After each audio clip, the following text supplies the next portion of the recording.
Okay, so I watched 87 new 2024 films last year, and I want to give my ranking for my favorites. Now, I've put this off for so long that I'm probably the last person to make one of these videos, but I'm okay with that, and that was honestly intentional. Not only did I want to see as much as I could, but I also wanted each film to really sit with me. And I can really say the thing that affected me in my ranking this year the most was time. I haven't rushed to make this list just to see how these films have set with me and how they've improved over time and in some cases with rewatches. Literally, my top 5 films have all shifted around massively based on time and rewatches, so I'm really excited to get into the list this year. This was such a great year for movies. It has really been tough to narrow down the best films to 10 or even 20, and so I'm going to do my top 25 films of 2024 with a few honorable mentions to start, so let's get into it. The first 2 films that are worth mentioning at least are Joker 2 and Megalopolis, 2 films that are utterly unrateable. I want to make a video on each of these films or these films together at some point, so I'm not going to talk about it much. But it's just safe to say I'm really reserving my judgment on both of these films until I can see them again. Especially with Megalopolis, I don't even know what that was. It was so unique that I really just need to see it again before I can judge properly. And with Joker, I think the same is said there because I'm very mixed on it. On one hand, I like what they were doing. On the other hand, I just had problems with the movie. And so I need to see it again, and I think I'll really firmly land in one camp or the other because I don't think you can really sit in the middle on that film. I think it's either you love the meta-ness of the film or you hate it. And I wouldn't fault anyone for landing on either side of there, but right now I'm just firmly in the middle, so I need to watch that again. Another film to mention is Saturday Night. This was a super engaging, lightning fast film about the first episode of SNL.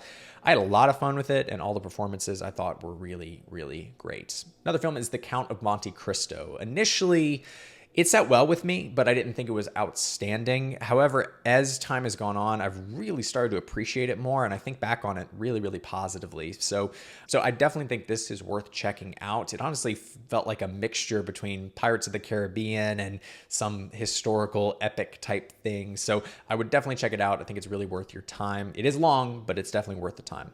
The feeling that the time for doing something has passed. This was a very odd film that I loved, and I can't really put my finger on why. I don't even remember a lot of it. I just know why I watched it and it set really well with me. I really liked what it was doing.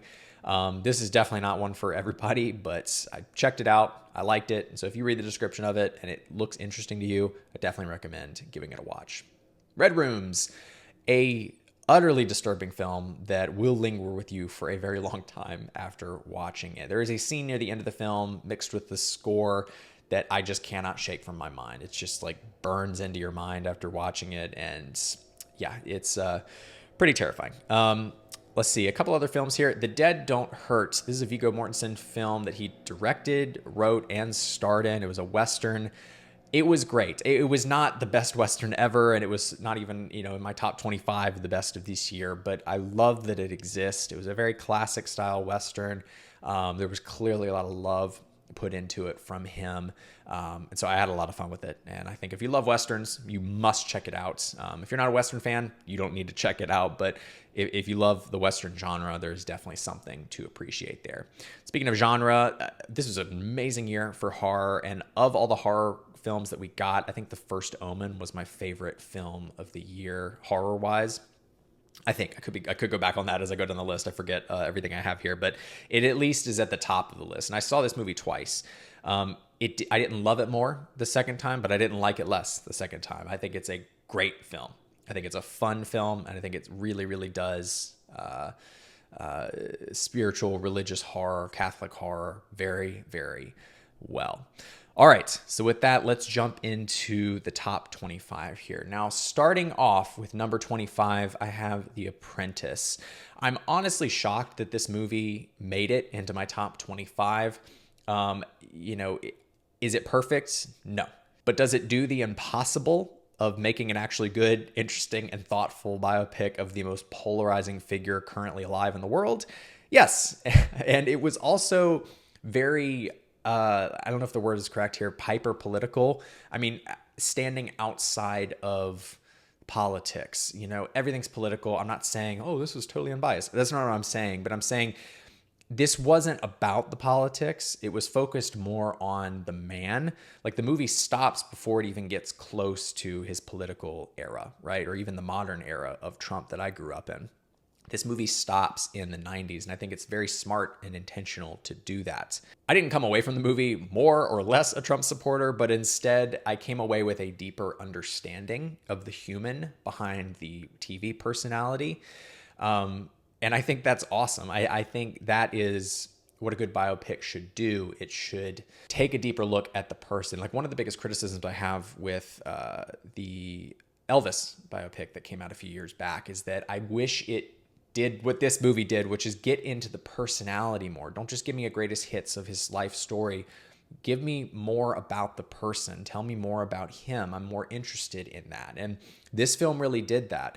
It was chronologically, just showing how he became the person we know him to be, but in a very human way. And I thought this did a really, really good job. And obviously Sebastian Stan is insanely good in this. He completely disappears into the role as Trump.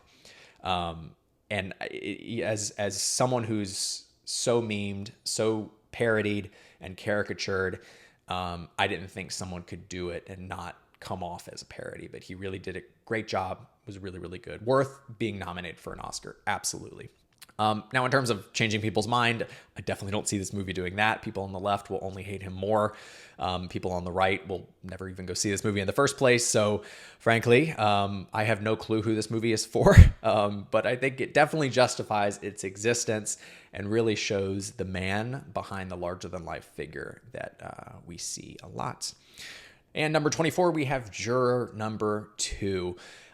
This was just a classic 90s courtroom, John Cusack, runaway jury, The Firm style courtroom drama film. Like, I just had so much fun with this. I just enjoyed it. It just felt like a blast from the past. I feel like this is the type of movie you catch your dad watching on TV in the middle of the afternoon on like a Thursday or something. Like, this was great. Really returned to form of like an old style courtroom film. I had a blast with it. Clint Eastwood did great. Nicholas Hoult was really, really good in the lead role. Not the most impactful movie of the year, but a solid, solid movie. Next at 23, we have Maria. In terms of performances, Jolie is extraordinary in this. She really disappears into the role like I've never seen her do before. Now, I'm not completely versed in her filmography, but I didn't know she had this in her, and she's incredible. And the fact that she wasn't included in the Best Actress category for this year or for last year in the Oscars is just insane. Like she probably had the best performance of the year for the Best Actress category. And if not, it's at least there should have been a conversation. She should have been in the conversation, if nothing else. But yeah, this is a great film. Same director who did Spencer, the Princess Diana film, and Jackie, the one about Jackie Onassis. And those two are on my short list to check out as well, because I thought this one was spectacular. So I'll definitely be going to check those out. Now we move on to number 22. Sometimes I Think About Dying is the name of the movie. Not a statement.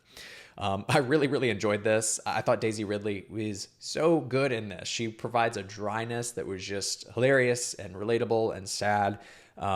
It captures the horrifying awkwardness of a workplace and the strange forced friendliness that can come with that. I thought this was really modern. I thought this was really interesting and fun and sad. I think it was absolutely great. Now we have number 21, and we have Conclave. What can you say about this film? I am a sucker for religious films in general, but especially religious thrillers. Dude, take my money. I love these types of films, and I thought this one was really, really good. I was honestly surprised to see the amount of Oscar buzz that we got for it, but I think it was totally justified. I thought there were some great performances, great scripts, great score, great visuals, amazing set design. Great film. Through and through. Loved it. Now we have number 20, Civil War. I'll be honest, I really had no interest in seeing this movie. The concept of America at war with itself, it felt as interesting to me as an evil Superman, in the sense that it's so played out. I just don't really care. Like, the idea of that, it just felt too, I don't know. I heard the idea of it, and I was just like, I don't care. Like, I'm not interested in that. I don't want to see that play out. But wow, I was so wrong there, and I'm so glad I went to see this, especially in IMAX, because it absolutely blew me away. And just at the time of recording this, just yesterday, I went to go see Alex Garland's new movie, Warfare, and that was even better. If you are near a theater right now and can go see that movie in IMAX, make a beeline to do that because you will not regret it. I thought Civil War had some of the best sound design I'd ever heard. Now Warfare has some of the best sound design I've probably ever heard. But this movie, Civil War, navigates an impossible story really, really well and puts you in the shoes of a truly neutral protagonist, simply presenting you with this world, and it's almost entirely apolitical. And I know that might seem hard to wrap your head around of a movie called Civil War, about America, a country being divided, being apolitical, but it really is. And it's like, if you watch it, you will be shocked to see how apolitical it actually is. It's not the point of the movie. I mean, the great example of that is, you have California and Texas working together. That immediately shows you right there that it's like, this is beyond ideas and is more about, it just really allows you to absorb the horror and dissolve away the politics and remember that it doesn't really matter who's right or who the good guys are. Everyone loses in a war. And this was an incredible portrait of that. I haven't gone back to rewatch it. It's on my short list to rewatch to see how it improves on a second watch. But it set really, really well with me on the first watch. And if Alex Garland is truly no longer going to be directing films anymore, that makes me really sad because I think he's a very singular, very unique voice who is just fantastic. And I would be really saddened if he stops. But if he did, hell, the last two films he gave us, Civil War and Warfare, are two incredible ones to end on. So if this is truly it, he went out swinging for sure. Next on the list, we have National Anthem. This movie is a perfect example of how being more important than what. Because what this movie is very simple. It's not ultra original, coming of age, dealing with sexuality, and there's the concept of the movie is not novel or new, but how it's done, how it's handled, and how it's depicted is really what makes this movie special and something else entirely. The execution and the performances in this really elevated it to from something simple to something very, very special and very touching. I've thought about this film several times since I've watched it, and I think it really should have been in the conversation. If you watch my Amelia Perez video, I talked about this movie and another movie that I'm sad didn't get the recognition that they deserved. So perhaps over the years that movie will start to gain some recognition because I think that would be great and very well deserved. And at number 18, we have Good One. This surprised me so much. It was so much more than what I thought it was going to be. This film makes you think. It challenges you. It doesn't leave you with an easy answer or with a clean answer. The movie really, the film really challenges you as this young girl is dealing with her dad and her dad's friends, as these men are flawed, either through inaction or through inappropriate action, but they're not evil. Despite their mistakes, they are just human beings. And the depiction of their lack of awareness in the film felt very realistic and highlighted the complexity of human behavior. Interestingly, their wrongdoings are often acts of omission, right? It's something they didn't say or something they didn't do as opposed to what they did. I can't think of a film offhand that so accurately depicts human and more so masculine behavior in a way that is fairly and strikingly depicted. It's such a nuanced take on human behavior and masculinity. I think this was wildly overlooked. Not a film that I'm going to rewatch that often, but I'm better having seen it. Let me say that. I think it's a really, really powerful movie to just force you to think and make sure that you are saying what you need to say, and not being inactive in people's lives. Next on the list at 17, we have Nosferatu. This was awesome. This started out higher on my list, but without having a chance to rewatch it, it kind of just dropped down the list for no particular reason. And I really want to state that. It's like, if this had been in my top 5, like I would not blink an eye at, I would not bat an eye at that. Like, I could totally see this being higher. There were just other films that I enjoyed more than it. But I mean, this was damn near perfect, if not perfect. I don't know what else I would have wanted from a vampire flick from Robert Eggers. And so this delivered completely. But for some reason, it did not have the resonance or the staying power that his other films have had, like The Witch or The Northman, specifically for me, or the Lighthouse. These films stick in your brain like glue. Like, I'm not able to forget them. That did not happen with Nosferatu. So while I think it's a perfect film, it didn't stick with me the way that I anticipated that it would. I don't know what that means. I don't know if that speaks to the quality of the film or just the style of the film. I have no idea, but I'm excited to rewatch it and see how it sits on a second watch. Next, we have Hard Truths, the film by Mike Lee. My goodness, I've not been able to stop thinking about this movie. There's been so many times where I've either been struggling or, dealing with people, and this movie just comes back into my mind. Mike Lee is truly a master. And the fact that he's doing this in his 80s it's just incredible. The performances in this film are next level. The ending, it hits like an absolute gut punch. If you want a reminder of why empathy is important, this is the film for that. And it's important to say this is not the film where it's just like, it's not a dog dying sad movie, right? It's like, this is not a manipulatively sad movie. Most of the movie is rather humorous. Most of the movie, this woman is mean, but she's funny, and she's very entertaining. So the movie is not just tugging at your heartstrings, but it's so real and raw. I don't know how anyone could come away from this movie without inspecting themselves and just kind of checking your heart, right? And just like seeing like, okay, am I carrying around anger? It's just such a powerful, powerful movie. Next on the list, we have The Girl with the Needle. Truly one of the most unique visual experiences of the year or the past several years. I couldn't look away from the screen. It felt like a combination of just like a fever dream and a nightmare, and the black and white, the blacks were so deep and inky, and the whites just like popped off the screen. The fact that this was not nominated more in the Oscar category blows my mind. I feel like this is through and through an Oscar flick. And so I can't believe it wasn't nominated more, but what a great film. Absolutely loved it. And I hope more people will recognize it and see it, because it definitely deserves the recognition. Now, the next 3 here, so 14, 13, and 12 are all animated flicks. So starting at number 14, we have Flow.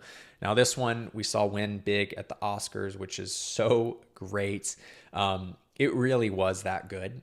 It's so moving, touching, very, very atmospheric. Like, just the sound design and the animation, it's a world you can really easily sink into and feel. It really tugs at your heartstrings without playing with your emotions in a cheap way, if that makes sense. I think the animation style, it takes a second to get used to it, but it is absolutely gorgeous and just gets better and better and better as you go along. I watched this right around the time I was checking out the original Nosferatu. I think I watched these either in the same day or within a day of each other, and it was a great eye-opening experience to realize just how incredible silent or no dialogue films can be. Emotion and story can be told in so many other ways that you don't even realize. And it's incredible how much air dialogue sucks out of the room. You can just deal with a look from a cat or a bark from a dog in this movie, and you know what they mean. You know what they feel. You can sense the whole feeling for all of the emotions from all the characters. So I don't know. This paired with Nosferatu, the original, really just caused me to have a deeper appreciation for silent films and no dialogue, and how, the film medium really is. And I can't remember who said this. I know I've heard this from somewhere, so this is not from me, but how film is about visuals. It's not about dialogue, right? It's like books are for dialogue, right? Plays are for dialogue, but it's a visual medium. And so leaning into that is the most important thing. And too many films really focus on the dialogue as opposed to the visuals. And now personally, like obviously I think both are important, but it is an interesting idea. It's like there's so much emphasis on telling instead of showing. And I think Flow is a perfect example of showing, not telling. Next on the list, we have Inside Out 2. This was so damn good. I think the reason this is higher than Flow is just for its rewatchability. I could see myself rewatching this and the first one a lot more. The way it handles difficult subjects in a way that really speaks to kids as well as adults is just amazing. I left this movie moved and misty-eyed at how close it hits to home. My absolute favorite bit in this movie is how they depicted sarcasm. I've been wrestling myself with sarcasm a lot lately and really trying to be intentional at working on removing it from my vocabulary in place of more sincerity. I've just been feeling that even though I'm joking, sarcasm and too much irony has a way of infecting everything and can really harm your mind. I've noticed it in myself. I've noticed it in others. Again, could be totally overthinking and overstating this, but it's just been something that's been on my mind and I've been working on personally. And so when this film perfectly depicts sarcasm as a literal chasm and how it just distorts, erodes, and decays anything it touches, I thought was just brilliant. It was so perfect. You couldn't have done that better. Now, it's been a very long time since I've seen the first one, so I don't know which one is better. But I think both films capture something really special, really deep, and really human. But having seen this one the most recently, I absolutely love it. I think it's fantastic. And if you haven't checked it out, it is so worth your time. Now, the next and final animated film that I have here is Memoir of a Snail. This is hands down the saddest film that I've ever seen in my life. Probably no competition. Despite this, it's actually incredibly endearing, thoughtful, and excessively human and life-affirming, which is the perfect thing to have in a sad movie. It's not just sad for sad's sake. Like there's a purpose to it, and as it doses out the sadness, it also provides the antidote at the same time. So, highly recommend this one, but with a very strong trigger warning because it will rip your heart out. So just be prepared for that. Number 11, we have The Substance. First of all, this is the most unrealistic film ever. Demi Moore is supposed to be the ugly one in this movie, which is laughable. So automatic 1 star for disrespecting Ashton Kutcher's mom like that. That is, the disrespect is palpable. All jokes aside, though, this was incredible in so many ways. I love the director. I don't know which film I like more, this or Revenge. I love Revenge. I think the film is so fun. But this is just such a different animal altogether. And the performances from Demi Moore and Margaret Qualley just give some of the most courageous performances that I've ever seen, with both emotional and physical depth. And then there's Dennis Quaid, who is just playing a literal cartoon character, and it all worked together so perfectly. Like I say, courageous, and the term brave is thrown around a lot, and I think it's definitely overused. But this is a case where that's not overused. Like saying their performances were brave or courageous is certainly true. These are some of the bravest performances that I've seen in a long time, or maybe ever. The courage to kind of go through with doing this is big. But I'm glad they did, because they made something really, really special. And then the third act was a massive swing, and I think something that will improve for me on a rewatch, because I've only seen this film once, and the thing that kept it from being perfect was the third act insanity. But I think on a second watch it will improve for me there. All right, now we are to the top 10 here. I struggled with these so much, and these change probably on a weekly basis, but as of today, this is what we have. Starting with number 10, we have Hundreds of Beavers. Creative, unique, singular. I have never seen anything like this, and we will probably never see anything like this again. I totally get it if you hate this movie. This is not for everybody. As a kid who grew up watching The Three Stooges, this was made for me. If you like that style of slapstick humor, or even if you just appreciate it, there is so much to appreciate in this movie. The reason it's at number 10 is, one, I just had a blast with it, but the creativity is unlike anything I've ever seen. The design, the animation, the just the creativity. I cannot express how creative this film was, and that's why it's at number 10. It's like, not just because it was a blast, but because it deserves the utmost respect and recognition for pulling off what they pulled off and it actually working. This could so easily have not worked, but it did. And gosh, I just love it. So great. Now at number 9, we have Better Man. One of the last films that I watched from 2024 as I was making my way through the list. And my goodness, this is easily one of the best biopics I have ever seen. And that's an incredible feat, seeing as the film can't rely solely on the hit songs or monumental moments or concerts. Because I went into this film, like a lot of people, having no nostalgia, or in my case, even any knowledge of who Robbie Williams was prior to the film. And the amazing thing is that it didn't matter. It's like this film knows that you won't know who Robbie Williams is and does a great way of not making that important, or at least not the key feature of the film. Kind of like the Elton John Rocket Man movie.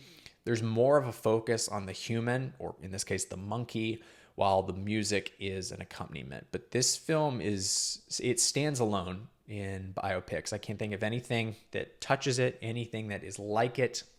It is so unique, so impactful and sweet and emotional. You've heard it from everybody that has seen this movie. Watch it.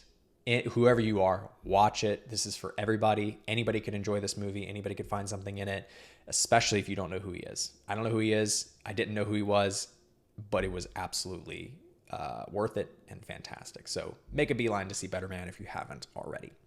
Number 8, we have Furiosa, a Mad Max saga.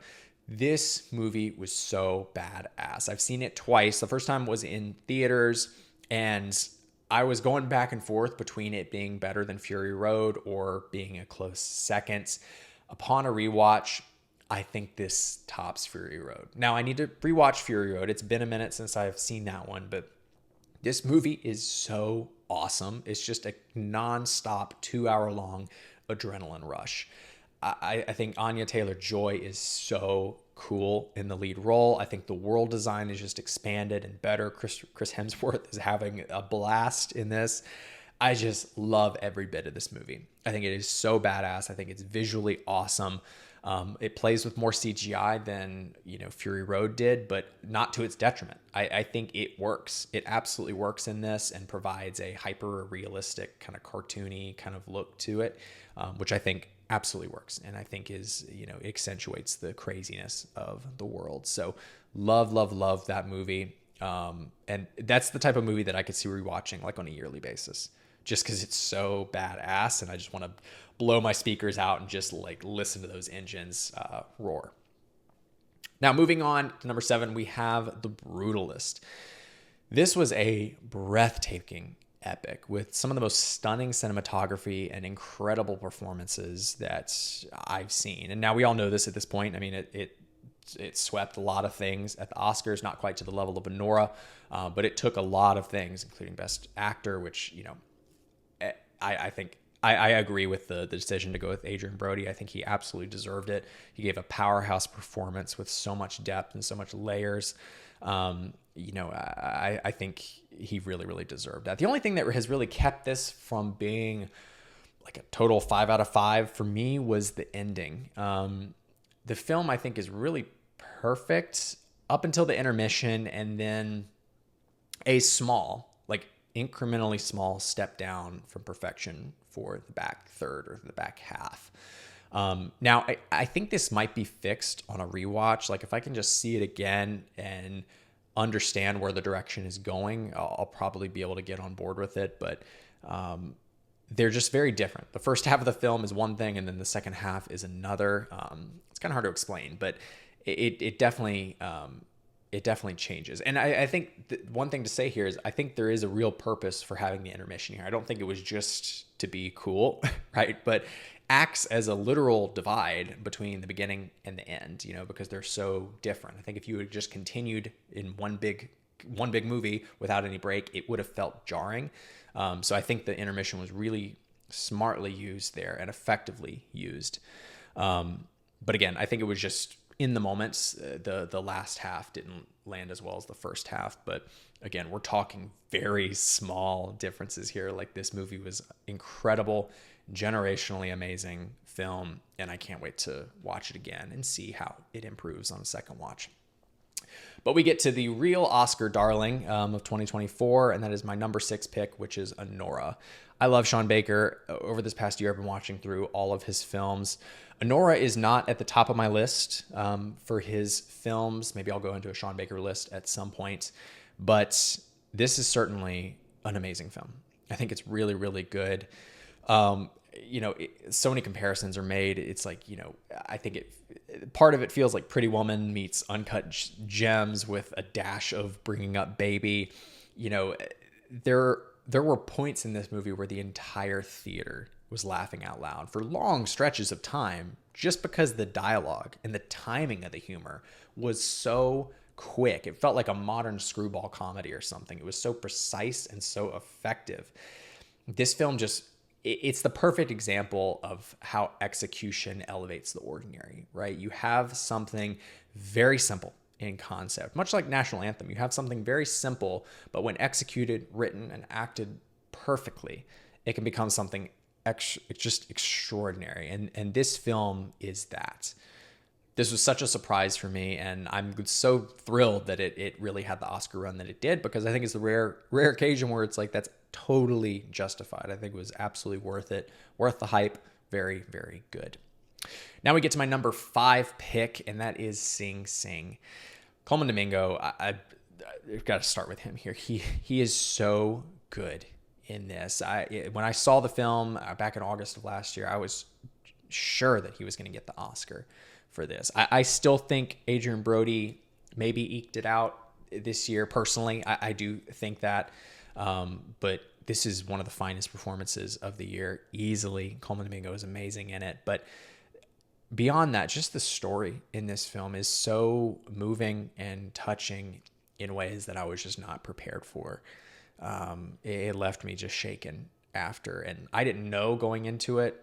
Well, actually, I'm not going to say. I didn't know that this was not only a true story, but truer than what I was expecting. And if you've seen the movie, you know what I'm talking about. If you haven't, I'll just leave it with that, because I went in not knowing anything about this movie, and it hit even harder, as the credits were rolling and as I realized how they filmed this movie. So I'm just going to leave it with that. But if you haven't seen this, watch it. Much like, there's another film that I mentioned where it was kind of like Hard Truths, in the sense that this is not a tearjerker to be a tearjerker. It's just moving, and it will move you in the right direction. And so I would highly recommend checking it out. On to the top 4 here. We have number 4, I Saw the TV Glow. This movie, talk about sticking with you, has stuck to my ribs like glue. This is one of the scariest films that I've ever seen, but not in the traditional sense. The film exudes this sense of atmospheric dread that I cannot fully explain. I've seen a lot of people, especially at the time when this came out back in May, I think, I saw a lot of people really not liking the movie because it isn't terrifying. And they're correct. It's not a terrifying horror movie, and it shouldn't be marketed as a horror movie per se, because I don't think that's the goal or the point. I think the goal here is subtext and atmosphere and feeling, and I think it does that very well. There was an older couple next to me in the theater who were subjected to this movie, and as we were walking out of the theater, I could just hear them talking to each other, and they had no idea what they just watched. They were like, "What? It's like, what did I just watch?" Meanwhile, I was walking out of the theater Charlie Brown walking, my arms dragging on the ground, just like shaken by what I had just seen. And I think the specific dread that this film captures is very generational in the way that it's portrayed. I think this movie captures the panic, the fear, the lack of place in the world that Gen Z and millennials really fall into and can resonate with. So it was interesting to kind of have that real, now obviously that's just one anecdote, but like it was interesting to see kind of in real time the generational gap and how that affected the response to this movie. But as for me, I loved it. I bought it on Blu-ray and I'm excited to watch it again and check it out and see how it hits on a second time. Now on to the third pick, which is A Different Man. This was actually in my top spot for a while until, like I said previously, I had some rewatches and watched some movies again. This is Sebastian Stan's best performance, even over Trump. I think this is his best performance. But he's also elevated by who's in the film with him. The Adam Pearson, I think his name is, jumps into this movie like a ray of sunshine. I mean, I've never seen someone have such a big and quick effect on a film like he has. Most of the film is just Sebastian Stan, but then when Adam Pearson comes in, it's just the whole movie changes. He flips it on his head. He has such a commanding presence when he comes into the film. He's without a doubt the standout, and that is the biggest problem. And I think I spoke about this in my Oscar video. The biggest issue I have is that Pearson was not nominated. He should have been nominated. It's a crime that he was not nominated. Of anyone in this year, he's the person who probably deserved it the most. But this film is so dark and twisted with creepy elements of body horror that then quickly pivots into something totally different that has some of the funniest dialogue and situations that I've seen in years, certainly in 2024. The ending literally had me laughing out loud. Great film. Unexpected film, great performances. Highly recommend checking this out if you haven't already. It is well worth your time. Now we are on to the top 2 films of 2024 for me. This was tough. I've gone back and forth on this quite a bit. Let's get into it. So starting at number 2 here, we have Luca Guadagnino's Queer. This was just a touching story of infatuation, self-identification, told in a very Powell Pressburger-esque world that just dissolves into a Lynchian fever dream. And I don't mean to make that sound so pretentious, but that's the best way I can just encapsulate it. It has the pop of color of a 50s film with just the Eraserhead style visuals. This was a confusing watch and one that has not left my mind. That's why it's at the number 2 spot, because it just infected my mind. I can't stop thinking about it. The main takeaway from me in this film explores what happens when desire meets incompatibility. The 2 characters have moments where they share desires, but more often than not, they're totally on different wavelengths. So much so that the entire back half of the film is literally around Daniel Craig's character seeking out a drug that will help him talk without speaking. This is such an amazing film, such a touching film with some of the best performances of the year. Daniel Craig is outstanding. And then the other guy in the film, the other gentleman, I don't remember his name off the top of my head. He is equally good. He gives a much more reserved performance, kind of akin to Margaret Qualley.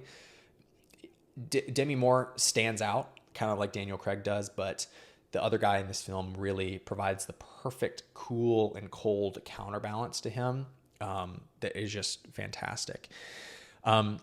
The only thing that really kept it from being perfect for me and being at my number 1 spot was that it's a challenging watch. Despite being captivating and entirely unexpected, it can be long and can be a bit slow moving. Again, that's not a knock. It's just something I noticed. But much like All of Us Strangers, where I kind of had an issue that resolved itself on a rewatch, I could totally see this wrinkle being ironed out on a second watch. And I'm crossing my fingers and hoping that we'll get a 4K release of this. I know it's been announced that we'll get a Blu-ray.